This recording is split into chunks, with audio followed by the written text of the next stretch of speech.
My name is Hillary Harris. I'm 32 years old, and until the night of my mother's 60th birthday, I thought I understood my place in my family. I was wrong.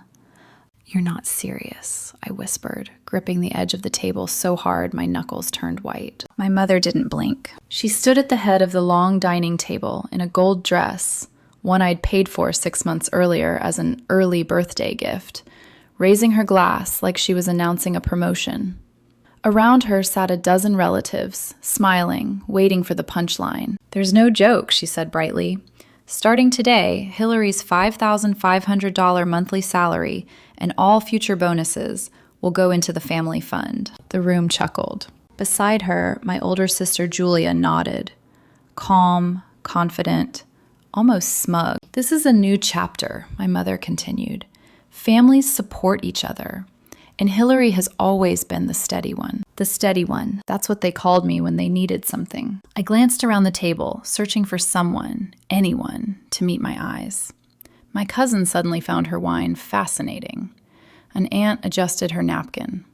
No one spoke. "You're joking," I said again, louder this time. My mother tilted her head. "It's only fair. You're doing well. This is what daughters do." Julia folded her arms. "We're building something bigger than individual success," she added. "You owe it to the family." "Oh." That word landed heavier than the toast. I stood up slowly. My chair scraped against the tile floor, the sound sharp and final. No one tried to stop me as I picked up my coat. "Hillary," my mother called, laughing nervously. "Sit down. Don't be dramatic." I didn't answer. I walked out of the restaurant, past the birthday balloons, past the valet stand, straight into the night air. My hands were shaking as I unlocked my car.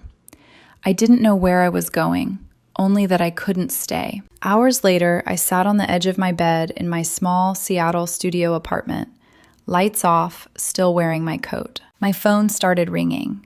First Julia, then Mom, then again, and again. "Call us back. It's an emergency. You can't just leave like that." I didn't answer. Not when my mother sent 5 texts coded in fake concern. Not when Julia left a voicemail that began with, "Hillary, calm down," and ended with, "You're being immature," because this wasn't new. That dinner wasn't a misunderstanding or an emotional outburst. It was the culmination of years of quiet extraction, dressed up as love. I'm a systems engineer at a high-performance cloud architecture firm in Seattle. I make good money, $5,500 a month after taxes, plus bonuses. I live modestly. I budget. I save. I don't splurge. Because for the last 8 years, I've been financing my family's life. It started small. "Hillary, honey," my mother used to say, "your sister just needs help with rent this month. She's between opportunities." Julia was always between something. When she quit her 3rd startup job because corporate culture killed her creativity, I covered the gap. When the family car needed a down payment, I floated it. They promised to pay me back after tax season. They never did. When my dad died suddenly, an aneurysm, no warning, I was 25 and still paying off student loans. And suddenly, I was covering mortgage payments on a house I didn't live in. "Julia is grieving," my mother said. Julia grieved all the way to Cancun 2 weeks after the funeral. Still, I paid. Quietly. Consistently. Because every time I hesitated, my mother would sigh and say, "Your father would be so proud of you." Or worse, "Your sister isn't as lucky as you." Lucky. That word became a leash. By the time my mother raised her glass at that birthday dinner, the family fund already existed. It just hadn't had a name. My paycheck, their needs. My bonuses, their lifestyle.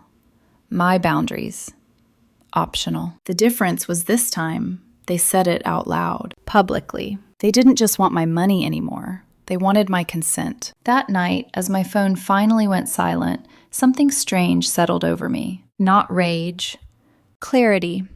For the first time, walking away didn't feel wrong. It felt inevitable. And I knew, deep down, that if I didn't leave now, I never would. The next morning, I woke up with a dull ache behind my eyes and a phone that felt heavier than it should have. 27 missed calls. Texts stacked on text, some sharp, some syrupy, all demanding the same thing.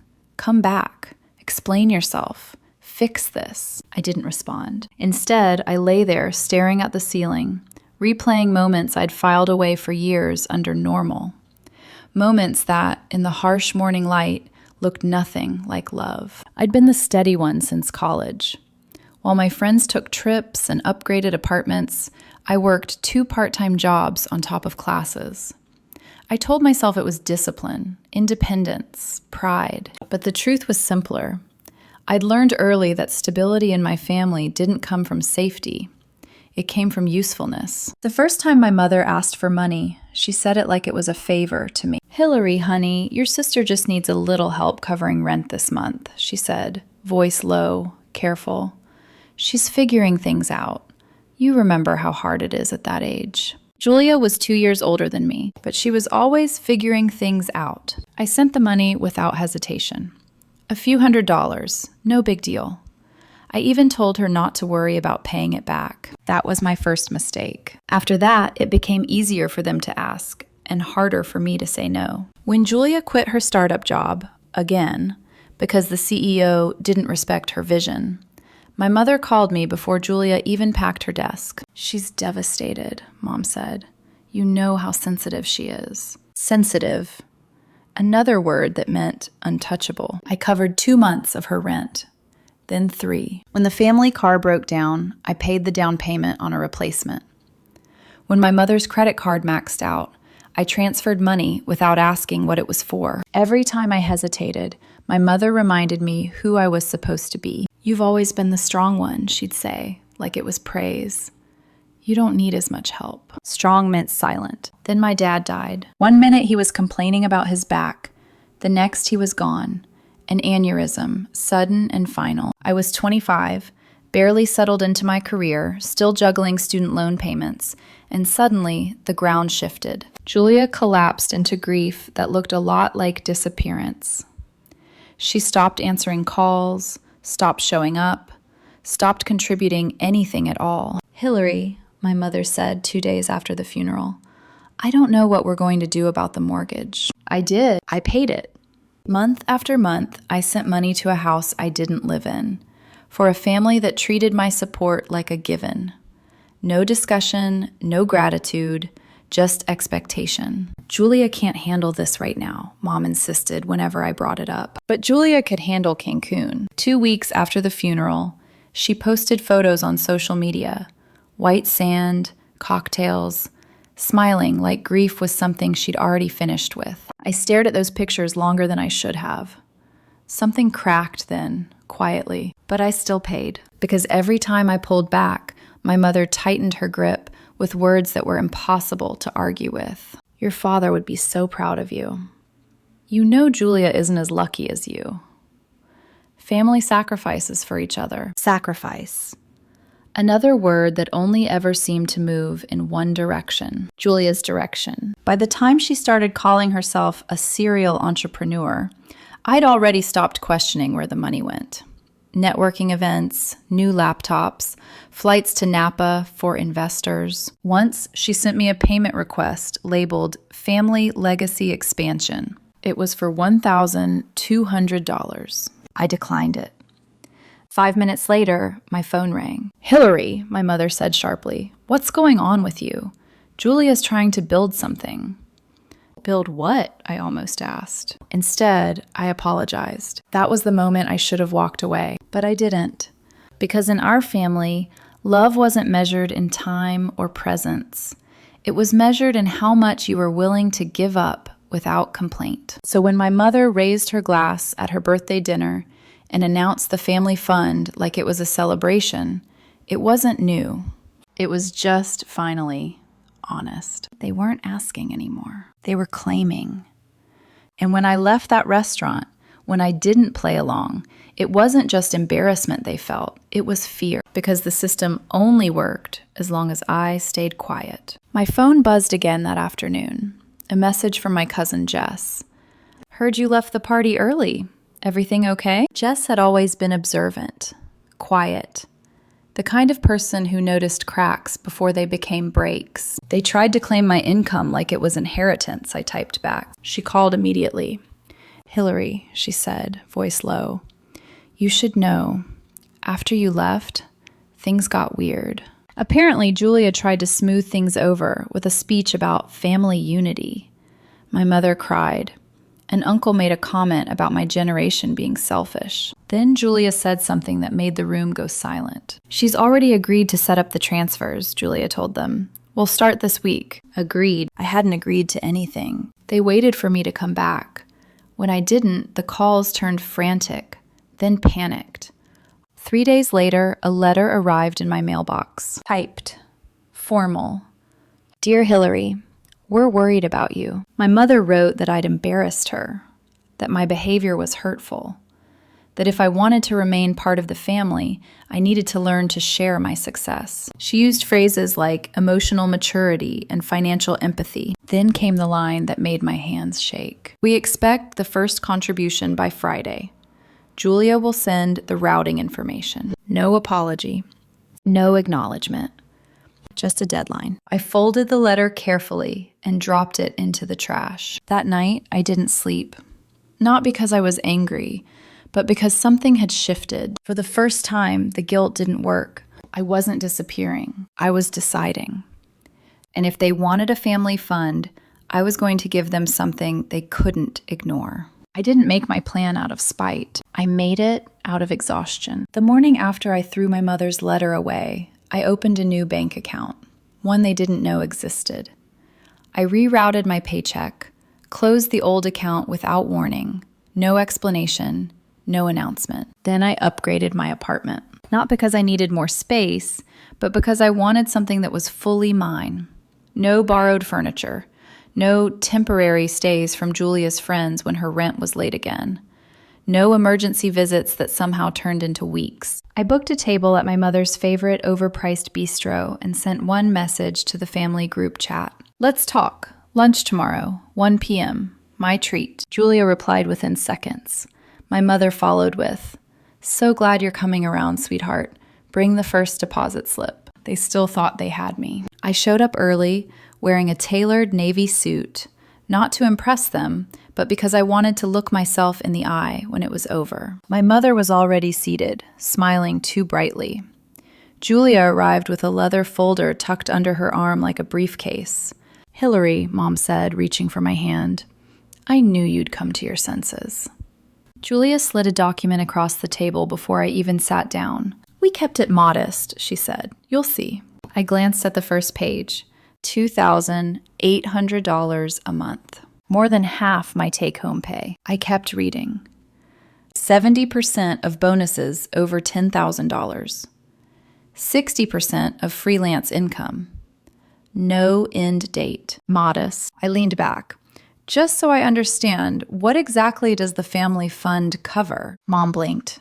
Everyone. Define everyone. Well, she said carefully, Julia's business expenses, my medical needs. Your Uncle Ray's been struggling. So, I said evenly, not me. Hillary, my mother sighed, don't be petty. Petty. I flipped through the pages. Julia had drafted it to look like a trust agreement. Fake legal language, neat formatting. She'd rehearsed this. This isn't a joke? I asked. Julia's smile tightened. You announced it by leaving. Don't act surprised. I never agreed, I said calmly. You left before we could explain. I left because you tried to control my future. Silence stretched between us. Mom leaned forward. You've always been the strong one. Exactly. I stood and placed the contract gently on my plate. I'm done.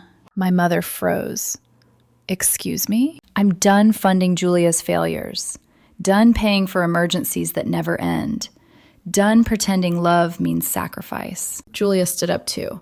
Hillary, calm down. No, I snapped. You're 35. Get a job. Her face flushed. You think you're better than me? No, I said. I'm just better than this. I reached into my bag and pulled out a thick folder, dropping it onto the table. What's that? Mom asked. Receipts. Every transfer, every loan, every mortgage payment. 8 years, totaled neatly at the bottom. $7,850. Julia scoffed. So now you're keeping score? Yes, I said, because none of you ever did. I walked out. This time, I didn't hesitate. The fallout came fast. 2 days later, Julia's investors pulled out. They thought I was backing her. She'd used my name, my salary, as proof of stability. Without me, the numbers collapsed. Calls poured in. Uncle Ray, Aunt Carla, my mother crying. Just help us through the quarter, Mom begged in a voicemail. We'll revisit things. No. I changed my number. Then an email from Julia. Subject line, urgent. She admitted she'd lied. Used my support to prop up her image. Without it, everything was unraveling. I didn't reply. Within weeks, I moved fully into my new place. Quiet, secure, no surprise knocks, no emergencies. My money stayed where it belonged, with me. For the first time in years, I slept through the night. The silence that followed was louder than any argument we'd ever had. For days, then weeks, no one reached me. No calls, no texts. Just the quiet aftermath of a system collapsing once its foundation was gone. I learned later, through fragments passed along by my cousin Jess, that the family was unraveling fast. Without my income smoothing things over, cracks became chasms. Uncle Ray stopped calling when I asked him to email instead. He never did. Aunt Carla messaged once, "Julia looks terrible," and I left it on read. Jess was the only one who spoke honestly. "You shook the whole tree," she said. "Everything rotten is falling now." I laughed, surprised by the sound. It felt good. A month later, an unknown number flashed on my screen. I almost ignored it. "Hillary," my mother's voice said when I answered. "I'm downstairs." I told her she had 5 minutes. She sat with me in the lobby of my building. No gold dress this time. No smile. Just a plastic container in her hands. Roast chicken and rice. My favorite. The one she used to make when I was a kid and sick. "I didn't know what we were doing to you," she began quietly. I raised an eyebrow. "I know how that sounds," she winced, "but it took all this to see it." She slid a folder across the table. Receipts. Every transaction, every transfer, mortgage payments, Julia's ventures. Totals circled in red ink. "Julia said you kept records," she said. I didn't believe her. Cold, she'd called me. Calculating. "This isn't cold," I said softly. "This was survival." She nodded, eyes wet. "We used you," she said. "Not relied on. Used." The word landed differently when she said it. "I thought I was being a good mother," she continued. "But I treated you like an income stream. And when you pushed back, I called you ungrateful." She didn't ask for forgiveness. She just said, "I'm sorry." And then she left. A week later, Julia texted, "You were right. I'm starting over." A photo followed, her in a work vest, clipboard in hand. No caption, no excuses. I didn't reply, but I smiled. Because this wasn't revenge, it was recovery. My life changed quickly once I stopped bleeding money and energy. I rested, ate better, took a real vacation. I bought things because I wanted them, not because someone needed them. I started dating again. Met a man who asked what I loved, not what I earned. Who listened. The peace that settled into my life was quiet and earned. A few months later, my mother sent a handwritten letter, tear-stained, full of explanations, an invitation to Thanksgiving. For the first time, everything felt right without going back. Julia moved in with a friend. No investors, no net. Jess said she was finally learning what life cost when no one paid it for you. Good. Because the truth was this. They never loved me. They loved what I provided. And when I stopped giving, they turned. In their world, no meant betrayal. In mine, it meant freedom. Last Friday, I sat alone at my favorite cafe, sipping overpriced coffee, scrolling apartment listings. Not because I needed to move, but because I could. Jess texted, "Proud of you. You lit the match." I smiled. They thought I'd come back. I always did before. Every boundary I'd ever set had folded under guilt, but not this time. This time I left, and stayed gone. And my life got better immediately. So here's the truth I wish I'd learned sooner. You don't owe your family your peace. You don't owe them your paycheck. You don't owe them your life. Once they treat you like an asset, you owe them nothing. Call me cold. Call me heartless. I'd rather be alone than drained. I'd rather be free.